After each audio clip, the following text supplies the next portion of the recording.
ya kalau itu.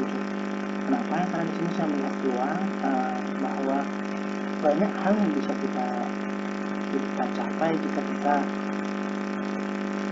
shifting menjadi negara agrikultur atau pertanian. Pertama, kita melihat bahwa tren manusia akan selalu bertumbuh. Jadi asumsinya populasi di dunia ini akan selalu bertumbuh, dan itu secara data menunjukkan hal seperti itu. Saat manusia bertumbuh, artinya ada demand yang di-create, ada permintaan yang di-create. Permintaan ini wajar karena setiap manusia butuh makan, sudah pasti. Lalu dengan manusia bertumbuh ini, berarti kita perlu juga untuk menumbuhkan supply-nya agar demand sama supply ini seimbang. Malah lebih bagus surplus supply-nya. Nah, itu pertanyaan menarik. Saat bagaimana cara kita untuk menaikkan supply-nya pertanyaan. Lalu saat kita lihat growth GDP-nya, jadi kalau kita lihat di sini GDP secara dunia itu pasti naik, jadi meningkat. Tapi proporsi dari negara-negara yang GDP-nya meningkat itu lebih banyak di negara-negara dengan high income dibandingkan low income dan middle income. Artinya negara-negara maju itu lebih punya lebih mendominasi kenaikan GDP. Artinya dana modal nanti akan dimiliki oleh negara-negara maju. Jadi siapapun negara yang akan jadi negara maju, dia punya angka pengkali yang lebih banyak. Indonesia sendiri dalam report tahun 2020 ini sudah masuk ke negara maju. Artinya kita punya chance untuk lebih banyak punya modal, lebih banyak mendapatkan investasi dan segala macamnya dengan ide-ide yang mungkin kita bisa manfaatkan untuk shifting menjadi negara agrikultur. Karena dilihat setiap investasi yang kita berikan di sektor agrikultur, pelipatnya net value itu ternyata bagi negara-negara yang tadi itu high income countries itu lebih besar. Jadi selain kita punya modal lebih besar, kita juga punya net value added-nya itu lebih besar. Karena mungkin kita juga bisa dari yang dulunya cuma menghasilkan padi, kita bisa sekarang mengolah padi itu sehingga tahan untuk berapa lama dengan kemasan yang bagus. Termasuk juga olahan kayak produk susu, produk olahan dari vegetable atau dari tanaman, buah-buahan, daging. Nah, itu kita punya kemampuan di situ. Dengan kemampuan high income tadi itu, kita punya value added-nya lebih besar. Lalu yang menariknya adalah ternyata investasi di bidang itu sangat masih sedikit dibandingkan kebutuhannya. Di 2030 sendiri diprediksi bahwa dengan investasi yang sekarang itu akan muncul 650 juta orang atau 8% dari populasi itu masih kekurangan pangan. Jadi tidak punya akses atas pangan. Jadi kita melihat bahwa untuk bisa mengisi kekosongan itu, jadi untuk bisa mengisi kekosongan antara demand dan supply, kita harus menambah investasi.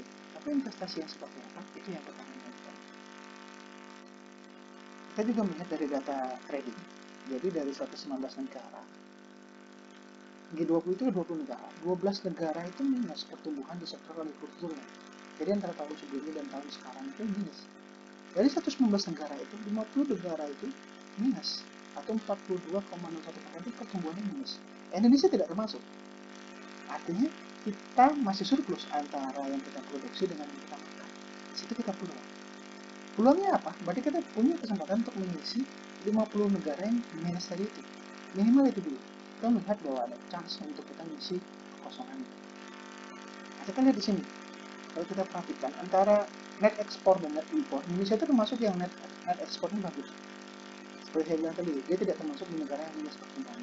Tapi kalau kita lihat di negara-negara seperti tadi, Middle East atau di Eropa bagian selatan dan Eropa Utara atau Afrika Utara, Afrika Selatan, Amerika Tengah, Amerika Utara, Amerika Tengah dan Amerika Selatan bagian utara, itu udah dia lebih banyak masak daripada tiang, jadi impornya lebih besar daripada ekspornya. Data menunjukkan seperti itu. Artinya kita punya peluang untuk mengisi kekosongan tadi itu. Nah, bagaimana cara kita mengisi peluang? Artinya kita harus mendorong supply. Tapi mendorong supply ini tidak mudah karena banyak hal yang banyak faktor yang mempengaruhinya. Faktor pertama adalah konversi lahan. Artinya untuk kita, simpelnya kalau kita mau menghasilkan padi ya kita harus nanam padi di lahan yang lebih luas. Simpelnya seperti itu. Tapi konversi lahannya satu titik akan stagnan. Kita nggak selamanya bisa konversi dari dari hutan ke lahan tanam, itu nggak bisa selamanya seperti itu. Berarti kita butuh terobosan di sana. Nah itu nanti kita butuh investasi, kita butuh terobosan. Investasi itu harus ke arah terobosan dari itu. Investasi itu harus ke arah suatu yang berubah, suatu yang baru, suatu yang inovatif, yang melawan kebiasaan lama kita. Lalu kita lihat dari stok air, nah itu juga menarik juga. Investasi itu juga harus mempertimbangkan tadi itu, selain tadi konversi lahan, stok air juga perlu diperhatikan. Kenapa? Karena stok air kita untuk cocok tanam ya butuh air. Kita selain butuh lahan, kita butuh air. Indonesia sedang ke arah sana, artinya kita sedang mempersiapkan banyak bendungan, banyak dam di sana untuk kenapa? Untuk pengairan. Jadi saat air hujan itu ada, saat musim penting kita simpan, dan saat musim bercocok tanam, air yang kita simpan ini sudah siap untuk diairi, dialirkan langsung ke tanah-tanah warga, tanah-tanah rakyat yang untuk ditanami. Gitu. Itulah pentingnya air. Air itu nggak cuma sekedar air di lautan, tapi air yang kita siap untuk konsumsi untuk pertanian. Gitu. Nah, kita lihat peluangnya di negara-negara Middle East dan di Afrika Timur itu udah mulai scarcity-nya udah mulai tinggi, termasuk Cina, India. Artinya adalah mereka akan mencari negara-negara mana yang bisa untuk tempat baru tanam. Nah itu menariknya. Karena kemungkinan negara-negara yang menjadi tempat lokasi baru tanam itu adalah negara-negara kayak negara-negara dengan low income atau middle income, kayak Afrika Selatan, Afrika Selatan, Afrika bagian barat, dan bagian timur seperti itu, termasuk di Amerika Selatan. Nah ini juga data yang menarik bahwa saat kita shifting menjadi negara agrikultur, itu sebenarnya kita mau membantu penurunan emisi global warming. Artinya kalau kita lihat data di figur 42 itu bahwa energi itu berperan besar terhadap pemanasan global. Malah sektor-sektor di sana tidak disebutkan sektor pertanian, karena pertanian itu sendiri sedikit. Asal kita tidak merubah tadi itu ya, lahan hutan menjadi lahan tani. Tapi kita juga perlu lihat bahwa perubahan dari lahan hutan menjadi lahan tani itu adalah yang paling berkontribusi besar apabila kita shifting dari menjadi negara agrikultur atau negara pertanian. Artinya kita perlu terobosan dengan perubahan lahan yang tidak terlalu besar, tapi kita bisa nambah supply. Nah itu kita tadi investasi ke arah terobosan. Terus kita lihat bahwa kenapa ini penting. Global warming itu jika naik 1% aja itu banyak hal yang bisa terpengaruh, dari kelangkaan air, terus dari 1 derajat aja kenaikan global warming rata-rata kita itu banyak banget, dari air, terus dari jenis tanaman yang dulunya mungkin cocok sama kita sekarang tidak cocok lagi, atau yang dulunya bisa tanam 2 kali sekarang cuma tanam sekali, atau dulunya yang tidak pernah muncul hama sekarang muncul hama, macam-macam. Jadi pengaruh global warming itu sangat besar terhadap kesiapan kita untuk bercocok tanam, suhu. Nah ini kita lihat Indonesia kenapa harus shifting. Ternyata kita cuma 5,97% dari seluruh GDP kita itu dari sektor agrikultur. Artinya kita ada peluang, karena kita nggak bisa selamanya, kalau misalnya di sini ada mining atau manufacturing atau konstruksi, kita nggak bisa selamanya berdasarkan hasil dari misalkan mining itu kan habis. Kalau kita nggak punya sumber energi yang renewable segala macam, habis. Kalau manufacturing itu kita buruhnya makin mahal, terus tidak ada bahan bakunya, kita nggak bisa melakukan manufacturing. Artinya ya kita harus punya rencana cadangan, yaitu tadi shifting ke sektor agrikultur. Dan itu sangat besar karena kita cuma baru 6% dari total seluruh GDP kita. Nah, tantangannya setelah kita ngelihat peluang-peluang tadi, di Indonesia ini ternyata banyak hal yang menarik yang perlu kita lihat secara datanya. Ternyata dari perkembangannya, orang yang sekarang bergelut di bidang agrikultur itu trennya menurun. Jika dulunya di tahun sebelum 95 itu 50% penduduk kita itu bergelut di bidang agrikultur, sekarang tinggal sisa mungkin 30%. Seperti pemberitaan, artinya ada petani-petani yang makin menua, tapi tidak ada penggantinya. Nah di sini kita perlu terobosan, karena kita nggak selamanya kita tidak selamanya berdasarkan main labor, jadi artinya kita tidak bisa ber, ber, eh, bergantungan terhadap orang. Jadi kita butuh terobosan dengan orang yang semakin sedikit, dengan lahan konversi yang tidak mungkin bertambah banyak, kita perlu terobosan di sana. Nah, itu investasi harus ke arah sana.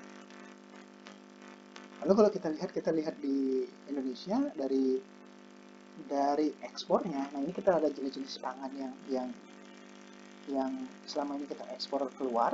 Kalau kita lihat di sini ada proses fruit, artinya setelah buah panen kita diproses lagi, ada kopi, ada teh, ada termasuk uh, vegetable juice di sana juga, produk oil, produk fish, ada palm oil, soybean. Ini sektor-sektor yang secara defaultnya kita udah nature nih, udah kita tanam, udah di negara kita itu udah kita tanam atau kita kembangkan, uh, mantep nature, atau sudah terbiasa lah kita menanam ini. Lalu kita lihat dari sudut pandang impor, ternyata kita selama ini masih mengimpor dari produk, terus proses vegetable yang fresh juga masih, buah-buahan juga kita masih banyak impor, prepare food artinya bahan makanan yang siap saji juga kita masih impor. Jadi kita pilihannya ada dua di sini. Entah kita mau main menguatkan keunggulan kita, artinya kita mau menambah di sektor-sektor yang sudah biasa kita tanam ini, atau kita juga sekalian menambah kekurangan-kekurangan kita. Artinya untuk mengurangi impor, pilihannya adalah menekan ekspor dan mengurangi impor. Bagaimana caranya? Ya kita harus, selain kita tahu komoditi apa, ya kita nanti arahkan semua terobosan kita ke arah komoditi itu. Entah kita pilihannya mau menambah kekuatan kita, atau kita mengurangi mengurangi kekurangan kita tadi itu. Jadi ini terobosan-terobosan kita bikin ke arah sana. Terobosannya apa? Itu tadi. Di ide awalnya adalah first defense kita, atau terobosan kita itu, atau yang menjadi pertahanan kita adalah teknologi. Kenapa? Karena dengan teknologi ini kita bisa tadi itu memproduksi dengan jumlah sumber daya manusia yang lebih kecil, dengan tanah yang terbatas, dengan konsumsi terbatas. Artinya apa? Kita bekerja semakin efisien dan efektif dengan teknologi. Jadi bisa contoh simpelnya seperti ini. Kalau dulu mungkin kita padi, dari orang tua kita berkata bahwa biasanya saya nanam padi bulan sekian nanti pakai pakai airnya sekian sekian segala macamnya. Sekarang kita by data, jadi semua kita lihat by data, dengan data kita bisa tahu, oh nanam padi itu memang kalau di daerah ini bagusnya mulai bulan sekian secara rata-rata, lama tanamnya sekian, terus kebutuhan airnya sekian, nanti setelah tanam sekian dia harus sudah dipanen, dari panen dia bisa harus diimprove dengan teknologi yang ada jadi olahan yang lain seperti itu harus by data. Dengan data itu jadi informasi, kita juga bisa pakai sensor, nanti setelah jadi informasi, sensor, IoT, segala macamnya, itu apa? Yang dulunya mungkin konsumsi air yang dulunya jadi 100, kita bisa lihat, oh ternyata efisiennya jadi 50, 40, segala macam. Itu kenapa penting? Karena itu tadi, kita orang semakin terbatas, lahan yang tidak mungkin terkonversi juga semakin banyak, dengan kondisi global warming juga semakin panas, kita perlu hal-hal yang baru, terobosan yang bisa ya by data. Termasuk nanti itu juga ngaruh ke supply chain. Bagaimana petani kita menjual, dari harga dia bisa lihat, jika tren harganya sekian, ya nanti dijualnya juga di atas itu minimal, jadi petani nggak rugi.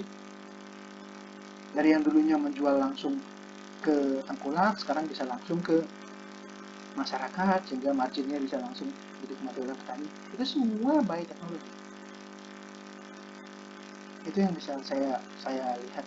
Jadi teknologi nantinya ke depan yang melingkupi semuanya, dari awal tanam, dari sampai dia nanti siap panen, dari siap panen nambah value added jadi barang olahan baru, dari value added ke supply chain nanti dia jual ke negara yang membutuhkan, termasuk dijual dalam negeri untuk kebutuhan pangan kita, keamanan pangan kita.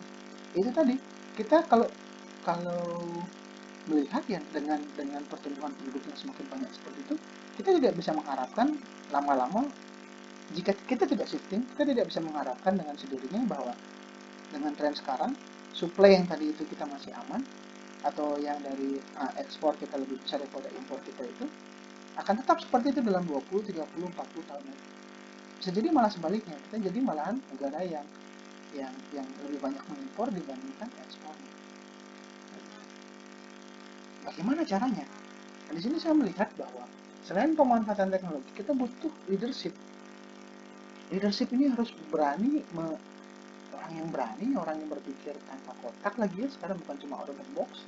Jadi yang berani menabrak semua permasalahan-permasalahan yang ada, entah kartel, entah birokrasi, segala macamnya.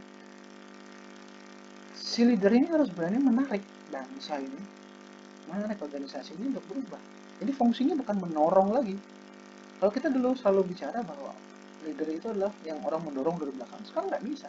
Leader itu ya harus punya kemampuan untuk menarik organisasinya ke arah yang dia mau, ke visi yang dia mau.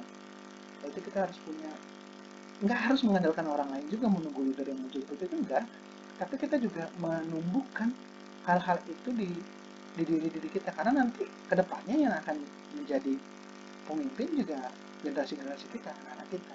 Jadi kita harus menyiapkan orang-orang yang seperti itu, sehingga saat kita untuk shifting jadi pertanyaan, ya kita menemukan orang yang memang passionate, yang bisa mendorong bangsa ini untuk shifting, jadi untuk siap untuk berdikari dari sudut pandang pangan. Nggak cuma berdikari, tapi kita bisa mengambil keuntungan dari sudut pandang pangan. Teknologi ya udah pasti, itu first defense-nya, IoT, sensor, segala macam.